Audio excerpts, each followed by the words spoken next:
Hai penonton setia Sinopsis Film, kali ini Kang Sinopsis akan mereview film Nasi Tangas yang berasal dari Malaysia.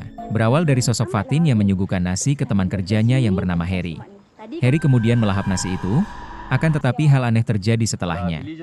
Harry yang seharusnya besok melakukan acara pernikahan dengan Myrna tiba-tiba tidak tertarik kepada Myrna yang merupakan calon istrinya, justru Harry lebih tertarik kepada Fatin yang merupakan teman kerjanya.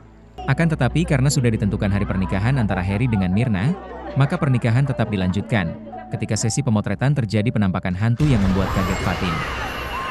Keesokan harinya Harry kembali bekerja. Ketika melihat Fatin terjatuh dia menolongnya, akan tetapi Myrna yang melihat itu memendam rasa dendam kepada Fatin. Ketika Myrna memberitahu kehamilannya kepada Harry, justru Harry menelpon Fatin karena istrinya hamil. Myrna yang mendengar itu semakin benci kepada Fatin. Ibu dari Myrna membuat nasi tangas atau kangkang untuk suaminya, yang mana pembuatannya itu dicampur dengan darah menstruasi dan mantra. Myrna mengadukan suaminya Harry yang tidak tertarik lagi kepada dirinya.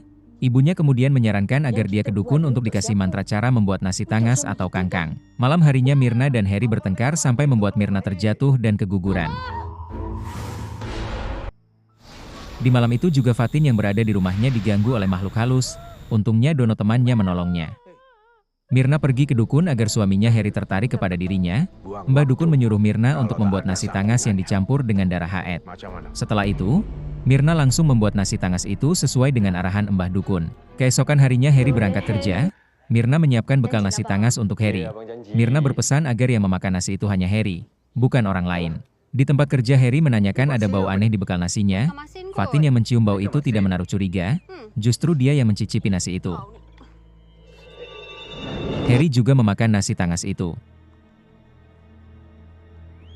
Setelah memakan nasi itu, Fatin merasa mual dan muntah. Dia lalu diganggu hantu setelahnya. Sedangkan Harry setelah makan nasi itu, dia lebih terangsang kepada Myrna dan lebih sayang kepada dirinya. Keesokan harinya, Harry memakan nasi bekal dari Myrna. Dia seakan akan memakan belatung ke dalam mulutnya. Semakin hari Harry menuruti semua apa yang dimau oleh Myrna. Fatin bermimpi dia dikejar oleh makhluk halus. Dia kemudian ditolong oleh Dono dan ibunya. Setelah itu dia dibawa ibunya ke Ustadz untuk diobati. Fatin kemudian muntah setelahnya. Ustadz memberitahu ibu Fatin penyebabnya dia memakan nasi tangas dan yang melakukannya itu sangat dendam kepada Fatin. Ketika berada di rumah, Harry tidak mau makan nasi. Akan tetapi dia cuma mau minum saja. Myrna akhirnya pergi ke Mbah Dukun, mengadukan akan suaminya yang tidak mau memakan nasi tangas lagi.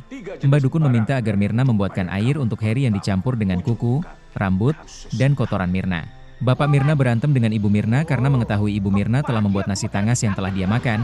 Hal itu yang membuat dia sampai menghajar ibu Myrna. Akan tetapi makhluk halus yang berada di dalam ibu Myrna menghajar bapak Myrna sampai dia tewas.